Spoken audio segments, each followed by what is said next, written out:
For there will be greater anguish in those days than at any time since God created the world, and it will never be so great again. In fact, unless the Lord shortens that time of calamity, not a single person will survive. But for the sake of his chosen ones, he has shortened those days. Then if anyone tells you, "Look, here's Messiah," or "There he is," don't believe it. For false messiahs and false prophets will rise and perform signs and wonders so as to deceive, if possible, even God's chosen ones.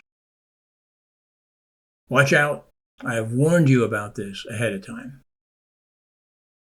The text I just read is a clear reference to the Great Tribulation. The Christian has regular tribulation in this life just because we belong to Christ. In a sense, God sees to it. He tells us that in this world we'll have tribulation, but to be of good cheer, he has overcome the world. But the reference in the text I read earlier is to a specific, unique period of 7 years in history when God will send calamity and judgment as he takes back the title deed to the earth. In fact, unless the Lord shortens that time of calamity, not a single person will survive. But for the sake of his chosen ones, he has shortened those days. Jesus is clarifying that in the 7-year period, Daniel's 70th week, billions of people will be slaughtered. There will be a surviving company of believing people to populate the millennial kingdom. The time of this judgment must be limited to 7 years, else all would die. In fact, God is merciful to limit this period to just 7 years, even for those who are lost at the time. Mark 15:33, at noon darkness fell across the whole land until 3 o'clock. Then at 3 o'clock, Jesus called out with a loud voice, "Eloi, Eloi, lama sabachthani," which means, my God, why have you abandoned me?"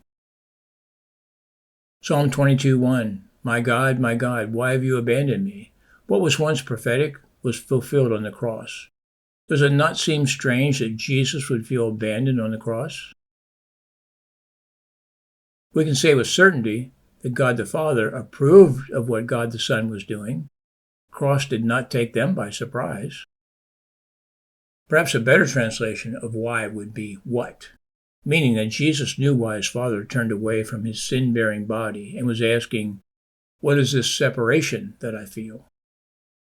For the first time and only time in history, the Father and the Son are separated, and it must feel awful.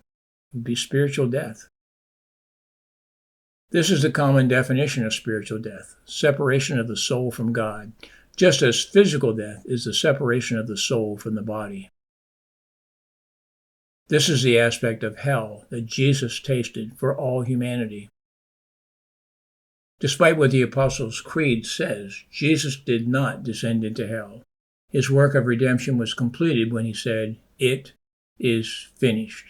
Luke 23:43, and Jesus replied, "I assure you, today you will be with me in paradise." He descended into paradise, which was the holding tank for all the Old Testament saints, as they awaited their ascension along with Jesus, as is described in Ephesians chapter 4.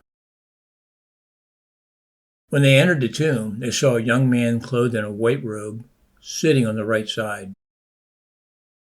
The women were shocked, but the angel said, "Don't be alarmed. You are looking for Jesus of Nazareth, who was crucified. He isn't here. He is risen from the dead." When you go to a gravesite, you expect to read, "Here lies John Smith," or something like that. But at the tomb of Jesus, the angels announce, "He isn't here. He is risen. He was dead, but now he is alive." The most reliable early manuscripts and other ancient witnesses do not have Mark 16:9-20. Why is that? It is a matter of how much weight you assign to the oldest manuscripts versus the most manuscripts. Most of the later manuscripts contain verses 9-20 of Mark's 16th chapter.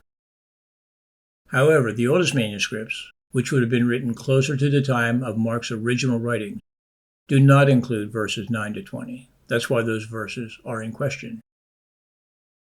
It seems that those who translated versions like the KJV, NKJV, NASB, NIV, and NLT All chose to add notes of some kind to sort of hedge their bets on the worthiness of the verses being included in these translations. Verses 9 to 20 take an odd turn to other subjects that would seem to be beyond the scope of resurrection morning. In addition, verses 9 to 20 contain some weird things that have led to snake handling and drinking of poison. For the most part, there is nothing out of harmony with the rest of Scripture other than what I just mentioned, the snakes and the poison. Mark 16:17, and these signs shall accompany them that believe. In my name they shall cast out demons, they shall speak with new tongues, they shall take up serpents, and if they drink any deadly thing, it shall in no wise hurt them. They shall lay hands on the sick, and they shall recover. Points to ponder. The Christian has regular tribulation in his life just because we belong to Christ. There will be a company of believing people who survive the Great Tribulation to populate the millennial kingdom.